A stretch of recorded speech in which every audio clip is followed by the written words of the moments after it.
새벽 5시 반 제임스 식구들이 검암역에 모였습니다. 다들 눈도 제대로 못 뜨고 커피를 먹고 있습니다. 일본 여행을 위해 액션캠까지 사버린 우리 대표님. 신기한 것을 보자 마냥 좋아하십니다. 드디어 인천공항에 도착했습니다. 물 건너가는 거라서 그런지 출국 수속이 상당히 복잡합니다. 해외 나들이신데 기분이 어떠신가요? 아유 짱이야. 제임스의 마스코트 김 팀장님은 첫 해외 나들이라고 하네요.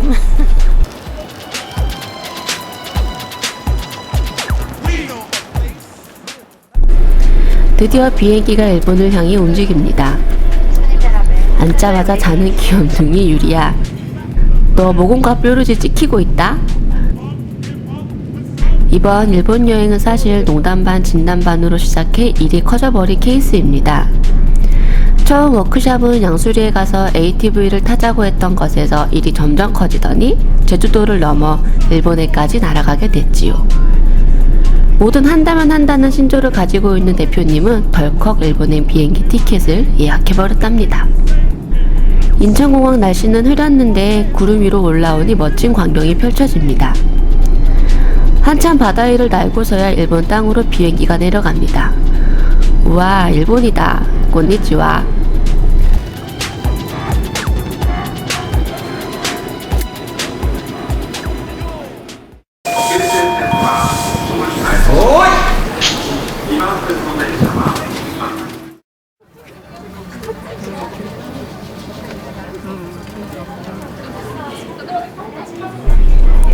나리타 공항에 도착해서 입국 수속을 통과해 도쿄로 가는 열차를 타야 합니다.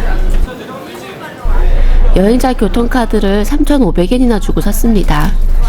지하철 몇 번 타는데 4만원이나 내야 한다니 참 일본 물가가 무섭습니다. 나리타에서 도쿄까지는 지하철이 아닌 단번에 가는 열차를 이용했습니다. 이것도 1,500엔이나 하네요. 1시간 정도 가야 한답니다.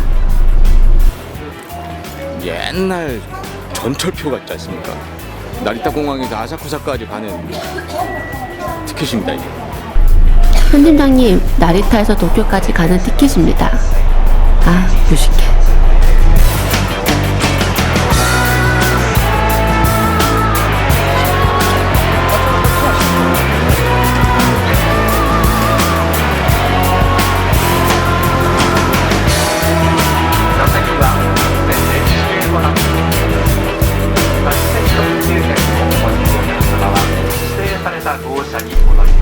창밖으로 보이는 풍경은 우리나라 농촌 풍경과 별로 다르지 않습니다. 드디어 도쿄에 도착했습니다. 여기서부터는 지하철 투어입니다. 그런데 좀 갈피를 못 잡는 것 같죠? 일본 지하철도 상당히 복잡한 구조를 가지고 있기 때문에 정신을 바짝 차려야 합니다.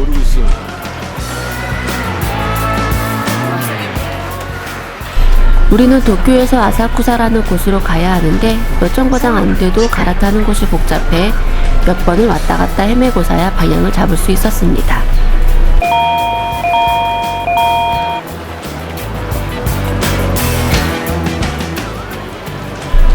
도쿄의 지하철 느낌은요, 그냥 한국의 지하철의 글씨만 일본 글씨로 돼 있다 생각하시면 됩니다.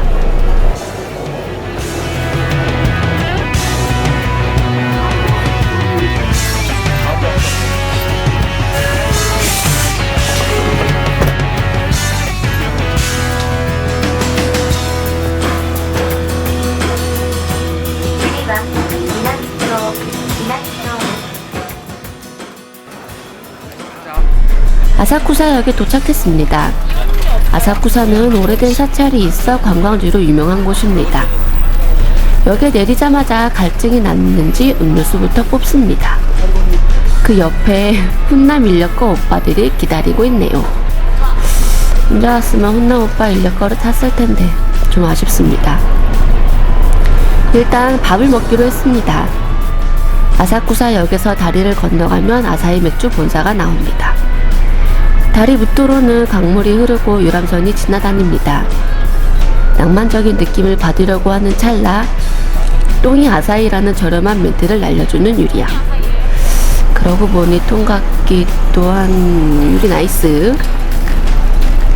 식당을 찾아 여기저기 다녔지만 마땅한 곳이 없어 다시 역 주변으로 왔는데 한글로 저렴하고 맛있는 식당이라는 글씨를 보고 찾아간 소바집.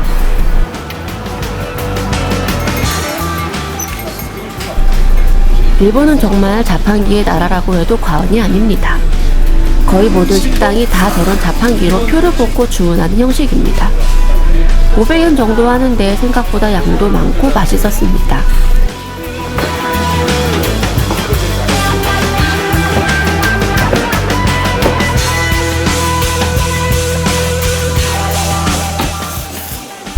일본에서의 첫 식사, 뭔가 특별할 거라고 생각했는데 요거도 온 것 같은 비슷한 그런 느낌?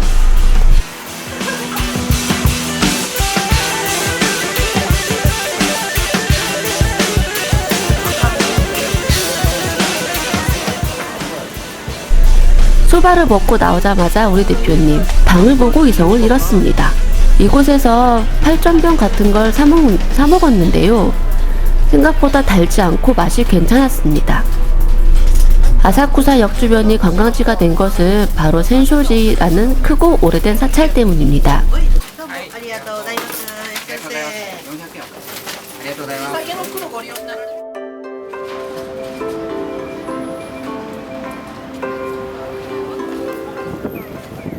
이곳이 센쇼지입니다. 제임스 일행은 잠시 둘러보았습니다.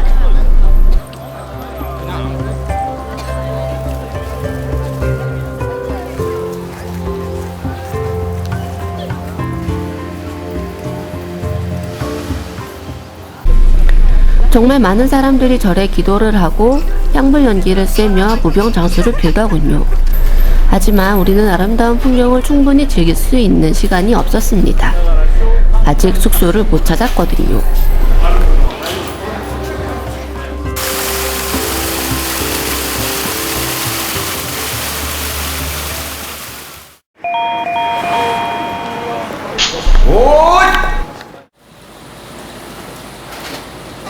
제임스 일행이 하룻밤을 보낸 숙소는 아사쿠사 역에서 약 800m 정도 걸어야 합니다. 단파 전병을 먹은 지 10분도 되지 않아 대표님은 일본표 붕어빵이 한국과 다른 점을 연구한다며 신기한 척 하고 구입합니다. 일본 붕어빵은 그냥 비싸기만 합니다. 한 마리 한 700원 정도?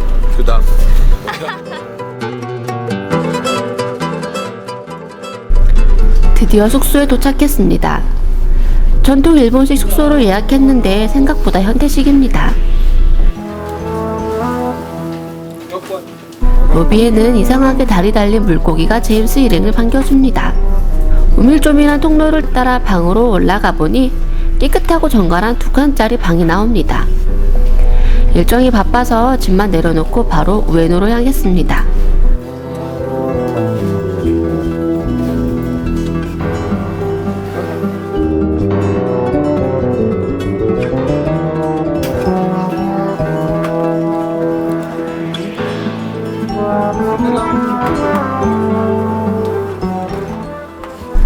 길을 가다가 꼬마가 울트라 가면을 신기하게 바라봅니다. 카메라를 보고 조금 놀란 것 같죠? 어딜 가나 아이들은 너무 귀엽습니다.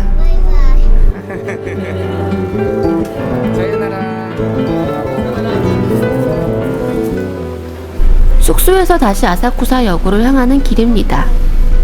골목길로 들어서니 일본의 정치가 물씬 풍기는 집들이 많았습니다.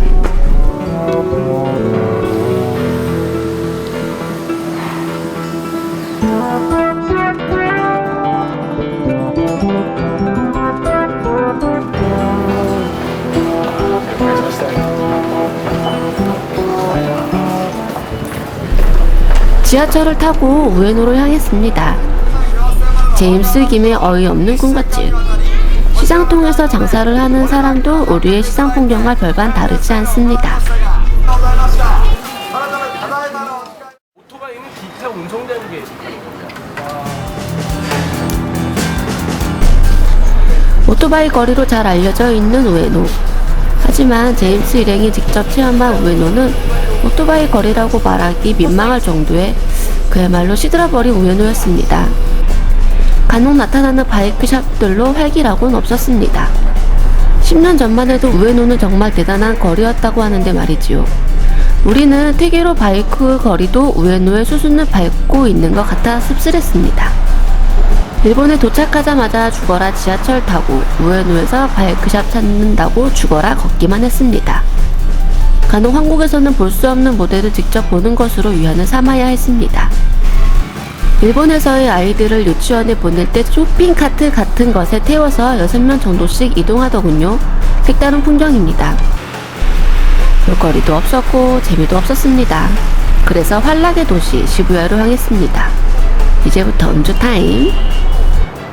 모터사이클 거리에서 모터사이클을 집중 단속하는 모습은 우에노의 현주소를 말해주고 있었습니다.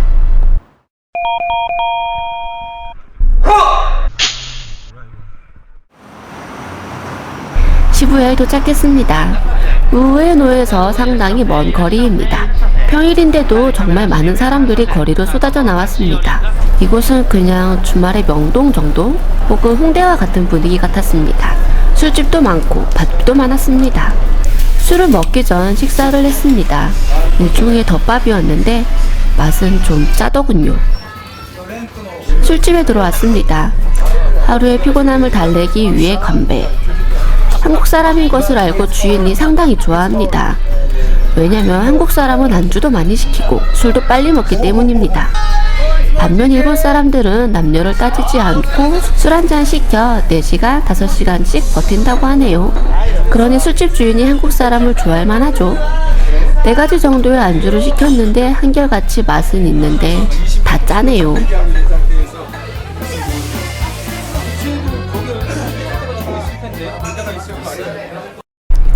거나하게 한 잔씩 하고 그 비싸다는 도쿄 택시를 큰맘 먹고 탔습니다. 하루 종일 걸어다닌 일행을 위해 대표님의 서비스였죠. 숙소인 아사쿠사까지 가는 길은 생각보다 멀었어요. 하지만 고가도로 위의 야경은 꽤나 근사했습니다. 그런데 누가 일본 택시는 답답할 정도로 정속주행을 한다고 하던가요? 그렇지 않았습니다. 한국 택시와 배틀을 벌여도 지지 않을 것 같았습니다. 시부야에서 아사쿠사까지 택시 요금은 6,400, 거기에 전용 도로비 700엔까지. 비싸긴 비싸네요.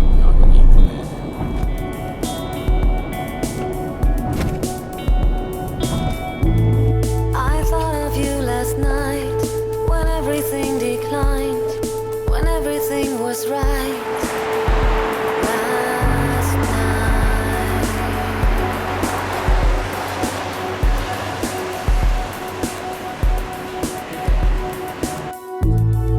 The memory of you. 숙소에 도착해 술이 모자란 열혈 멤버들이 이 차를 감행합니다. 일본에서의 첫날은 피곤하지만 흥미진진하게 그렇게 흘러가나 싶었는데 이러고들 계십니다. 코를 골지 않는 다른 사람들은 2시간도 못 잤습니다.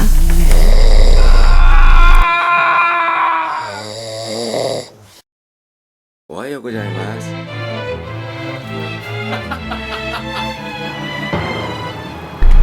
제임스 모터사이클 일본 투어기 2탄에서는 일본의 아메리칸 커스텀 전문 업체 SCM을 찾아가 일본식 수제 커스텀의 진수를 전해드립니다.